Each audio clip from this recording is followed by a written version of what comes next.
When I first learned about permaculture, it was the food forest that really captured my imagination. Like that was the thing where I was like, wow, I think that's true for lots of people. Like when I talk about permaculture, it's the food forest that people are like, oh wow, like growing food in a forest. I think there's something in our monkey DNA that remembers that. It feels like home somehow. I was vegetarian for most of my adult life. I'd always been pretty healthy. I'd never really had a lot of problems.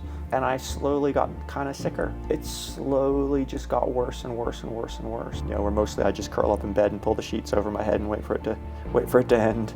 4 or 5 days a week walking with a cane, and life was just miserable, you know. Every year I was more fragile. The things that I thought I was capable of, I'm not capable of anymore. And I just got to make my peace with that. Then I ran into a bunch of crazy people online who were curing autoimmune disease with diet. They were carnivore. They weren't eating any plants. Right? You can't argue with someone's personal experience. Like, I did this, this happened. This goes against everything I know.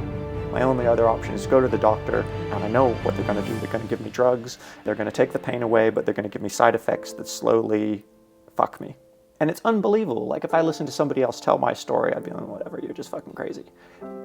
But I lived through it. I know it sounds crazy. I thought it was crazy. But for me, it's been utterly life-changing. Every day I see people changing their lives for the better. And that's just super inspiring, you know, watching people. And we don't have to use the pharmaceutical companies to do it. You know, we can do it with farming. This conversation is going to trigger any of the vegans out there who are like hardcore into the food forest and the permaculture stuff. You've been warned. You warned him at the end of the talk. All clipped just right, yeah. But it's been a fantastic conversation here with Adam. Opened a lot up for me and stretched my brain into some new directions. So hopefully it does the same for you. It's a juicy one. So background. Well, my background's working in tech. And I ended up working in the Wellington film industry for 10 years. And then got divorced and burnt out and decided I didn't want to ever see a computer again. And ran away to Thailand and spent 1.5 years living in Thailand. While I was there, I had friends that ran a permaculture course, and I'd never heard of permaculture, but you know, I was on this little island in the Gulf of Thailand, and I was like, sure, why not? And so I did it, and I came out of it going, holy shit, I think this is what I want to do. And it was, I'd always sort of been my parents were gardeners, well, my dad was a gardener, and I'd always sort of been interested in kind of green technologies, I guess you would say. But I was like, I'm a computer guy. I don't know anything about that.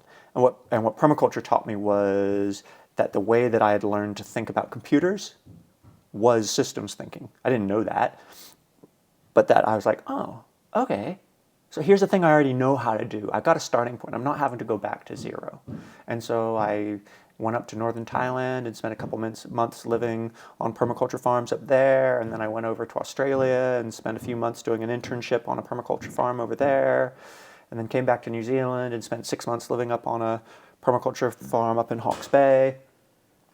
And then I was like, well, shit, what am I going to do? And then I met Tink, and she just bought this property up on the Kapiti Coast. And one of her really good friends was a good friend of mine from the film industry, and he introduced us, and she really wanted to plant lime trees, and our friend Lucas was like, well, yeah. Well, actually, here's the backstory. He was running a Mexican restaurant in Miramar, and so he used to come out here and Tink had this amazing lime tree, and so he'd come out here and pick limes. And he's like, you should plant more limes. And Tink was like, well, but I don't want to just plant lime trees. I want to do something a bit more integrated. I want to do something kind of permaculture or whatever. And Lucas was like, you should talk to my friend Adam. He's like, he's just been living on permaculture, friend. And I was like, I came back and I still didn't know anything. Like, I was a tech guy who'd spent 1 year living on farms and kind of messing around. I was like, I don't know anything. So anyway, finally he convinced me to come out and have a chat to Tink, and we just hit it off. And we've been here ever since. That was 2013.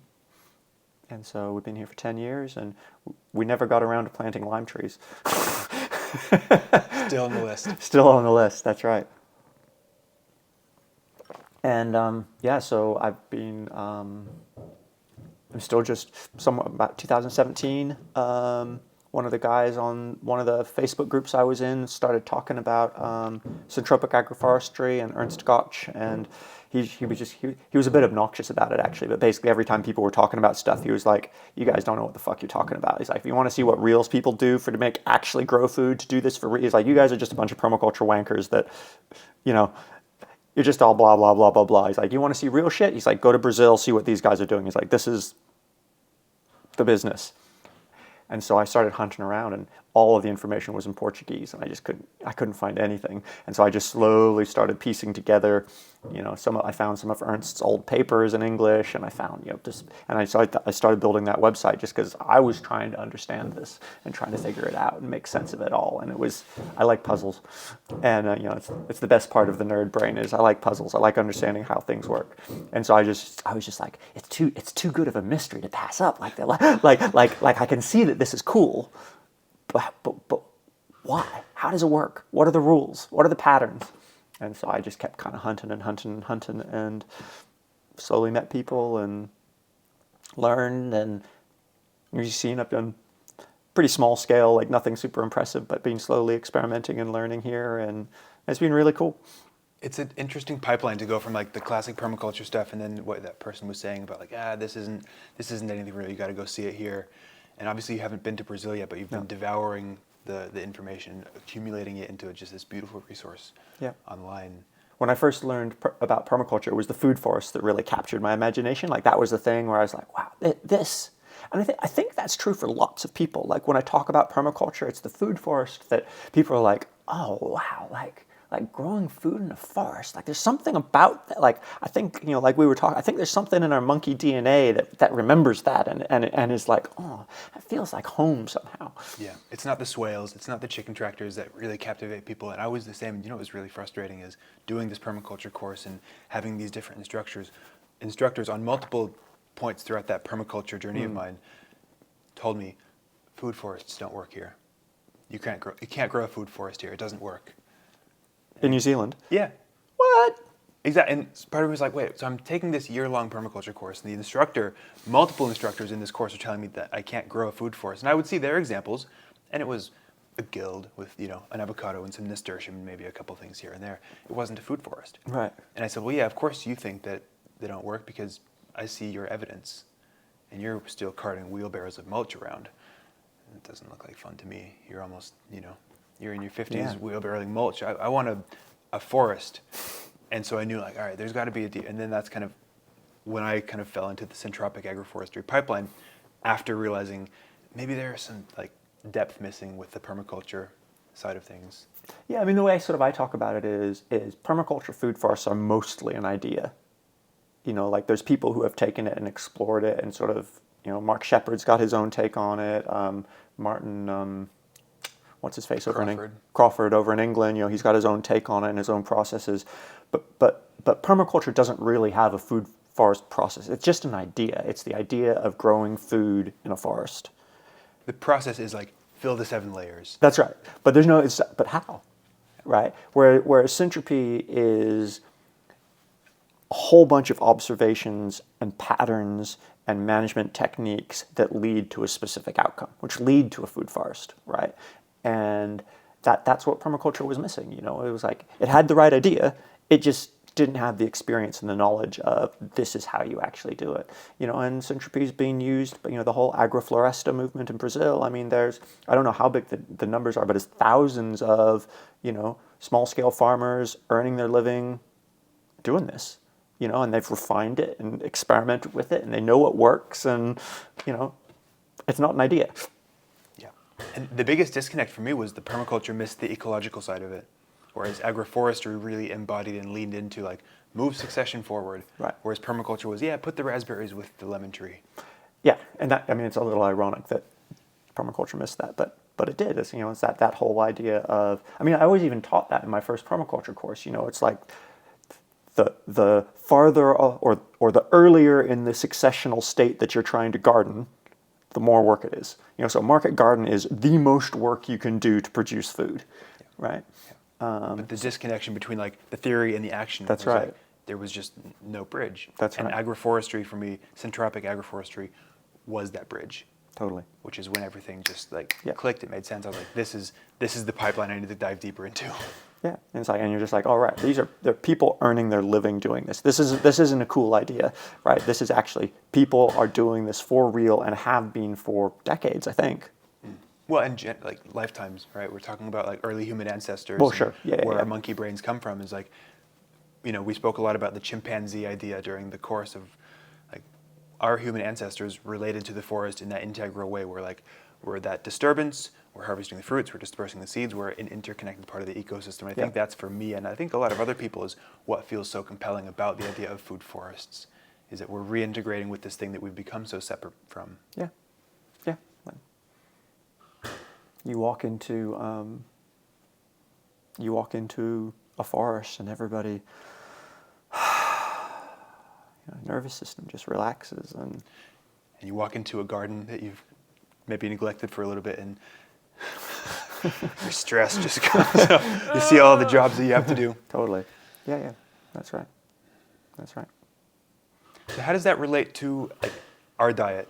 Because one of the ideas, well, I'm going to preface with this, is one of the ideas that I've heard recently is that we ought to be, and I don't like the should or the ought to, but this idea that we could be eating higher up in the plant food chain, right? So more nuts, fruits, rather than like low successional annual vegetables, and then lower on the animal food chain, right? So less large animals and more small animals, which is kind of inverse to how our diet is organized at the moment, where it's like primarily in a lot of people's minds and culturally, it's like annual vegetables should be a huge portion of the diet. Yeah. So I mean that's been the annual versus perennial thing. I mean that's been a long-term permaculture thing, right? Is the development of perennial food crops, and that was something I was really curious about when I first started learning permaculture. Is, well, if perennials are so much better, why do we have all of these annual food crops, right? But you can move with annual food if you're nomadic, if you're on a floodplain, if you're anything, you can't grow trees on a floodplain, they're going to die, right? If you're nomadic and you have to pack up and move to your winter camp, your summer camp, you got to be able to take your seeds with you. And so I think a lot of that is around traditional human lifeways and being able to take our food with us. Whereas perennial systems, you set them up, you walk away from them, and you have to go back to them and hope they're still okay, which I guess mostly they are. But I mean, like my understanding is most of the eastern seaboard in the U.S. was essentially food forest, managed by the native peoples, and that was, and it was largely misunderstood by the people who arrived. The Europeans who came there didn't. I've heard mixed stories about it. I've actually heard that a lot of the first people that came out were very knowledgeable and totally knew what they were seeing and understood it. But the majority of people that came out had no idea. Didn't see rows of vegetables. That's right. It just didn't look like a garden. And we're seeing the same story unfold in Australia, talking about the traditional stuff that happened there. And Bruce Pascoe, in his book Dark Emu, and talking about the agricultural origins of the Aboriginal people there. And, actually all the things they did do that just didn't look like what Europeans knew as agriculture. Yeah. So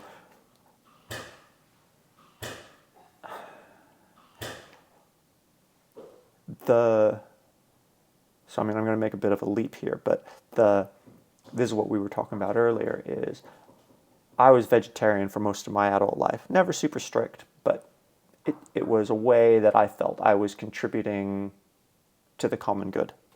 And I was pretty happy with that. And then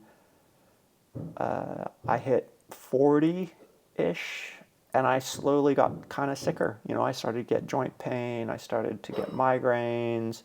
I started to get, my tummy wasn't so good. I'd always been pretty healthy. I'd never really had a lot of problems. Could eat everything. It was just like, I remember thinking, it's like, wow, I'm so glad I'm one of those people that can eat everything. Like this.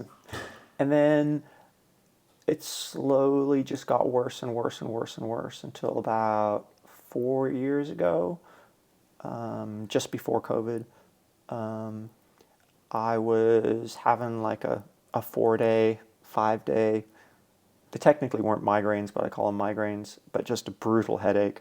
where mostly I just curl up in bed and pull the sheets over my head and wait for it to end.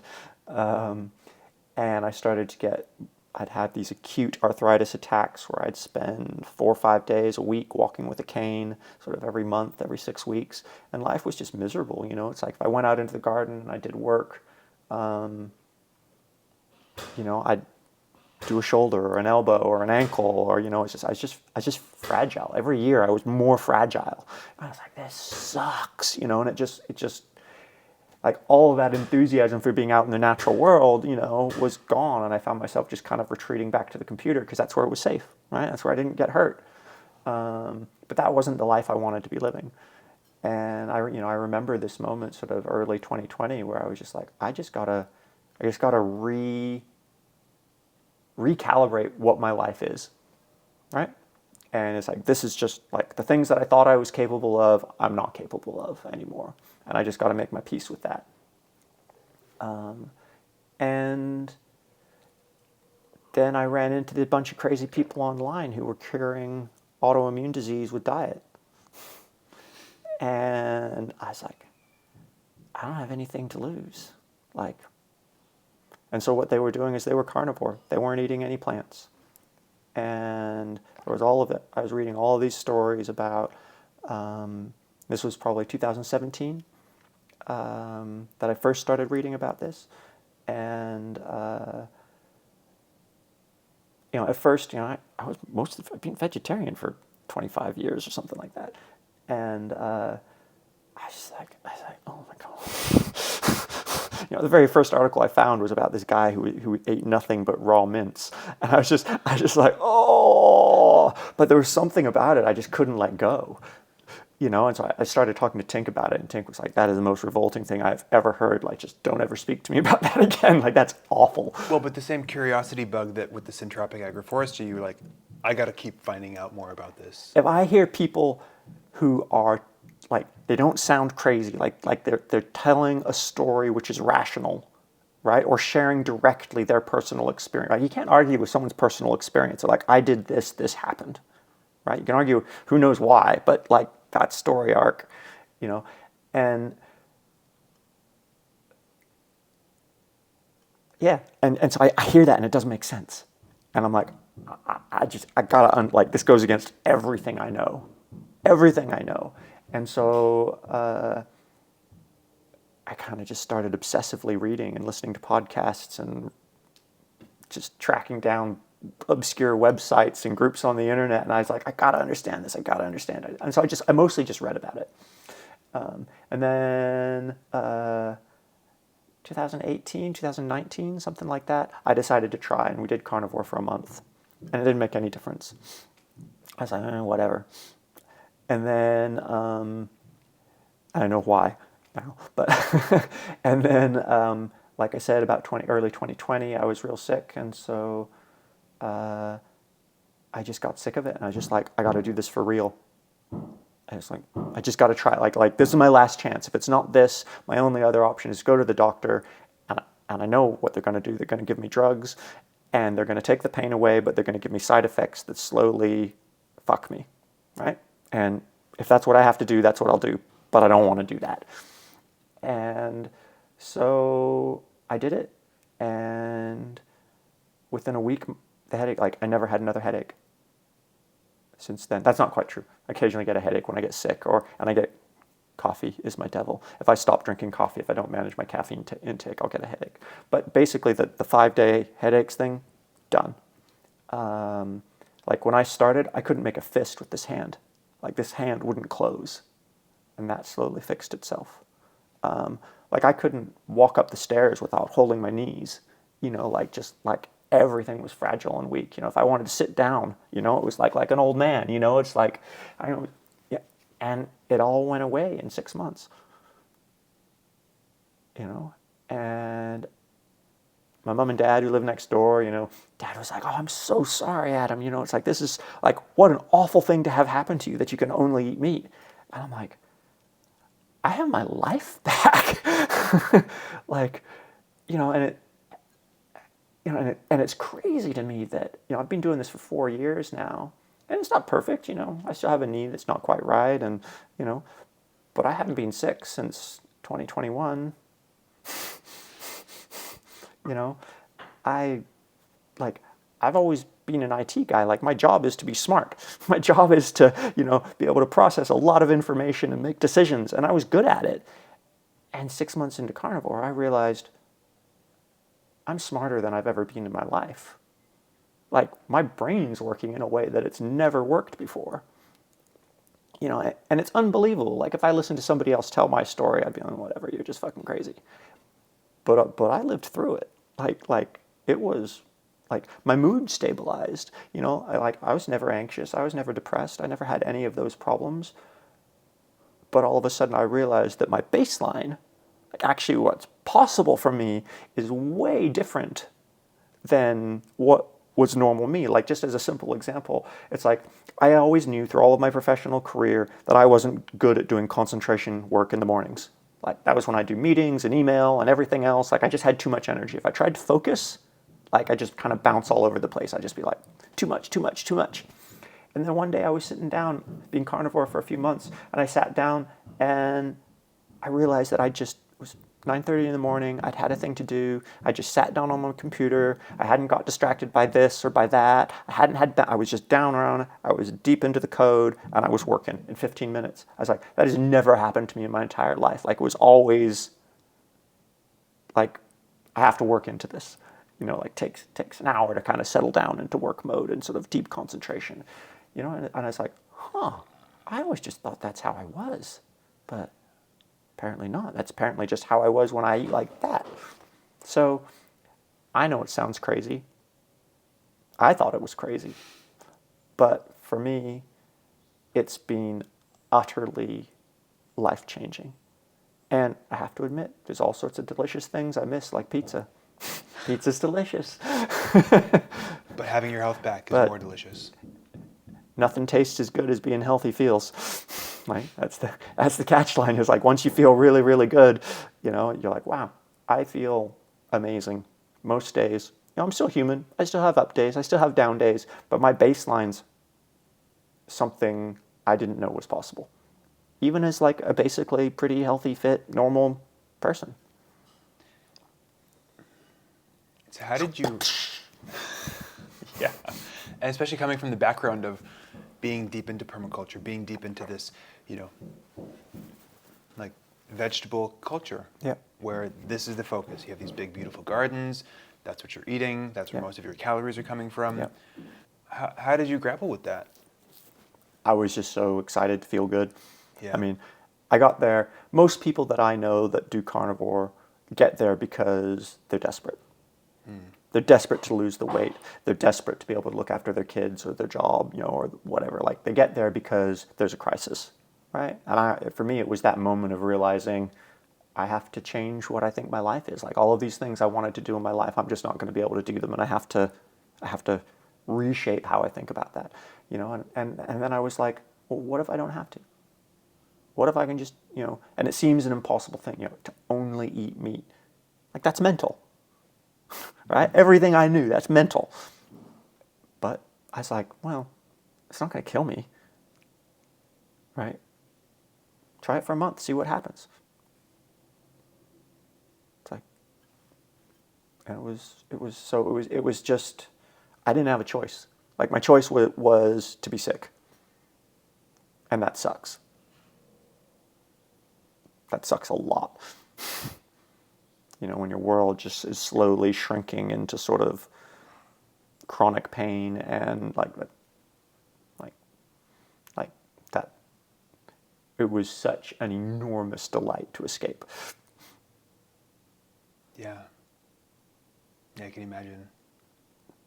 And so everybody asks why. We were talking about this a little bit before, and it's like, people are always like, but why does this work, Adam? And it's like, the answer is we don't know. We don't really know. They're only just starting to do the science on it, right? Lots and lots of evidence around ketogenic diets, which a carnivore diet is. But as for a pure meat diet, we don't really know why it works yet. The theory, like the kind of like what what we think is going on is that, if you think about it, plants protect themselves with teeth and claws, right? Animals. Animals protect themselves with teeth and claws. Plants protect themselves with chemicals, right? Plants can't move, so what they do is they have all sorts of different mechanisms for deterring pests. And that's fine. Like, it seems like normal, healthy people are able to detoxify those chemicals, right? And certainly, there's animals all throughout the world that live only on plants. But if something happens that disrupts your gut, and for some reason you lose that ability to detoxify those plant chemicals, the lectins, the oxalates, the phytates, Well, and that's also why we have to cook all these, lentils, potatoes, right? We can't just. That's right. Right. And all these modern, potatoes have glycoalkaloids in them, all of these things, and it's we've kind of gotten lazy around that in recent, traditionally, like corn was soaked, right? Was nixtamalized, right? All of the corn, all the beans were soaked, there was all these different processes we had for making food safer. And we don't really do that as much anymore. And so anyway, the basic theory is that if something goes wrong with your gut and your gut loses the ability to do that, then you just slowly start, the plant toxins just slowly do steadily more damage, and the more damage they do, the less you're able to defend yourself, and the more damage is done, and it's just this downward spiral. Is that what's happening? I don't know, but that's kind of the story that seems plausible. And you just shared this really interesting perspective that you were kind of having this conversation with, talking about how the work that he's doing is breeding really strong plants with great immune systems, because healthy soil, healthy conditions, strong plant, stronger defenses. That's right. To keep the things that eat those plants away. Yeah. And so in this very perverse way, you're breeding and creating these conditions for plants that are more resistant to us. That's right, which are harder to detoxify because they have better defenses. We're bleeding, all the secondary metabolites, all of that work that we do to make really strong, healthy plants so they can fight off, pathogenic fungi or insects or whatever, right? That's all chemicals, right? And those chemicals aren't good for us either. So how does that fit into the food forest, the agroforestry culture moving forward then? Because there's so much information about how to have your diverse diet, how to have your annual vegetables, your perennial vegetables, your fruits, your nuts from the agroforestry. And in a lot of the research and practical application, animal integration isn't a huge part of at least the Syntropic Agroforestry subculture. Yeah, so there are people doing integration of animals with syntropic systems. Misty Creek's the well-known one in Australia. Yeah. And my understanding is there are people in Brazil doing it with poultry and cattle. They're mostly systems specifically designed for that, is my understanding, rather than systems that were just sort of built in the normal way and then they were designed with that specifically in mind. I hear people say that a few years into their food forest journey, they're like, now I want to incorporate pigs. Yeah. Or chickens. Design it going into the system. Yeah, that's right. And I think Argentina, I have a buddy, Harry Green, he does a lot of, Oh, you're familiar with his work? Propagate. Yes. A lot of silvopasture work in New York.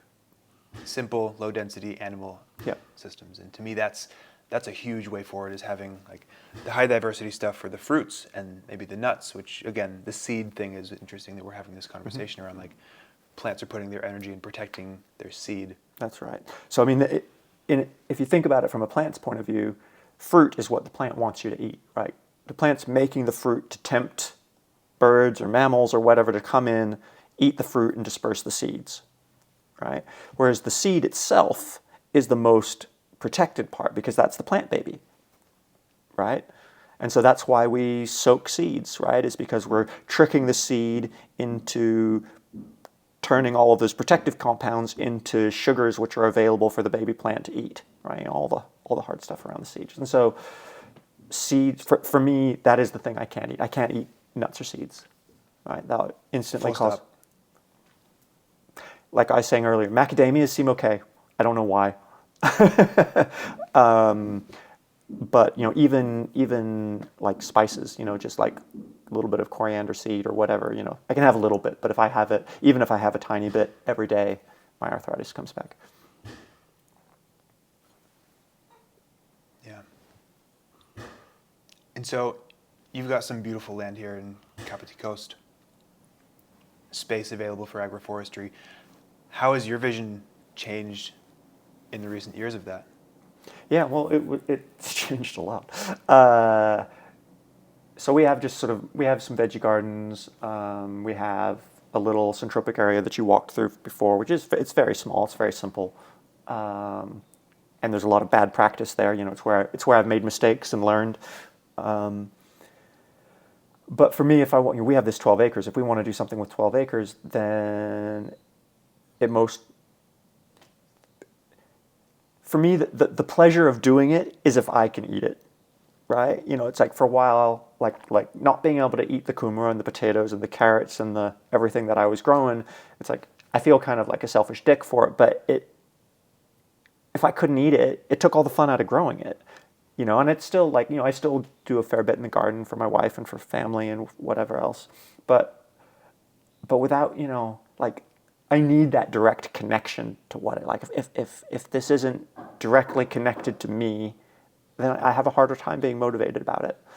And so if we're going to be doing larger scale agroforestry, it needs to be something that we can eat.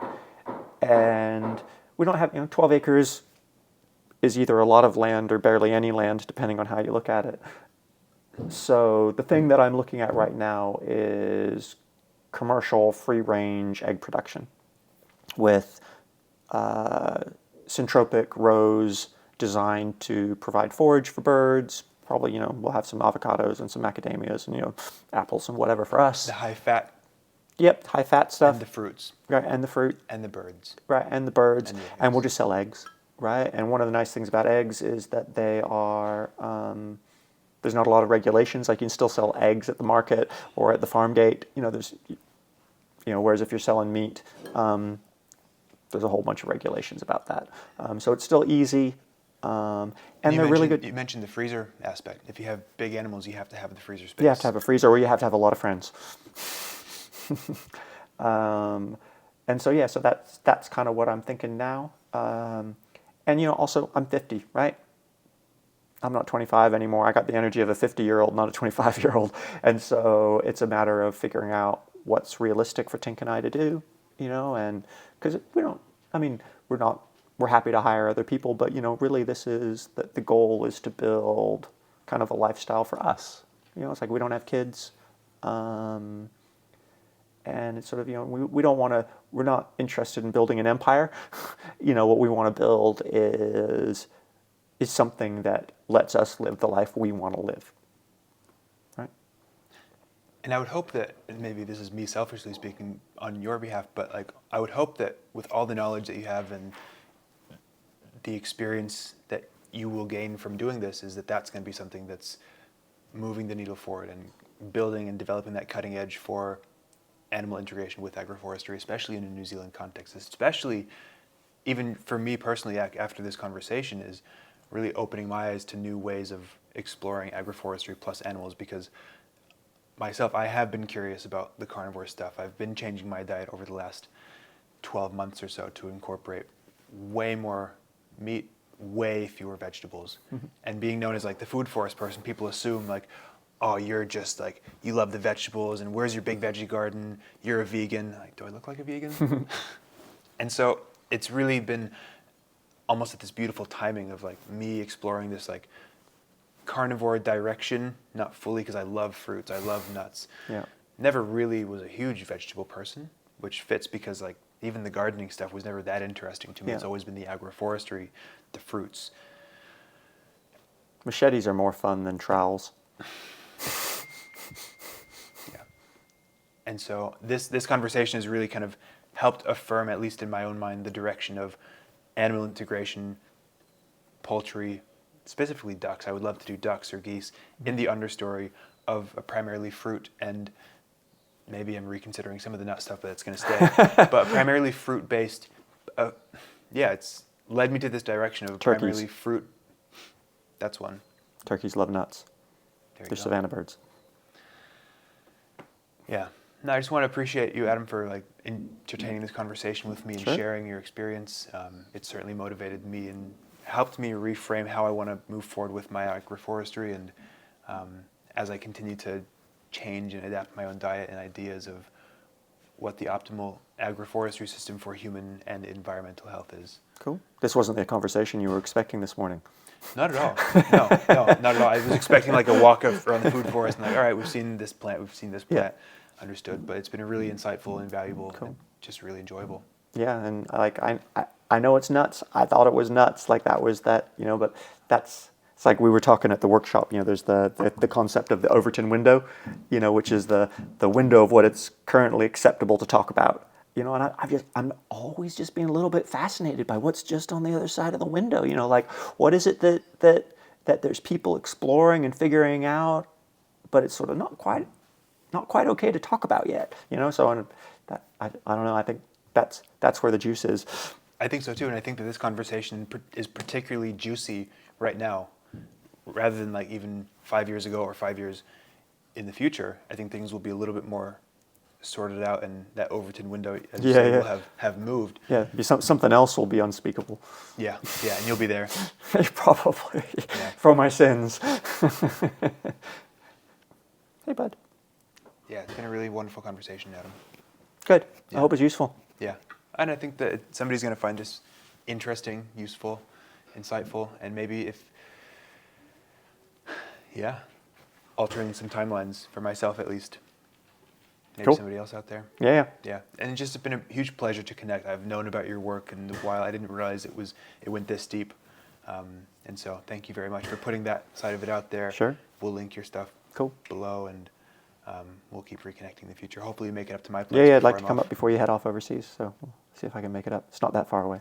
Nah. Cool. Thank you, Adam. No worries. Really appreciate it. Cool.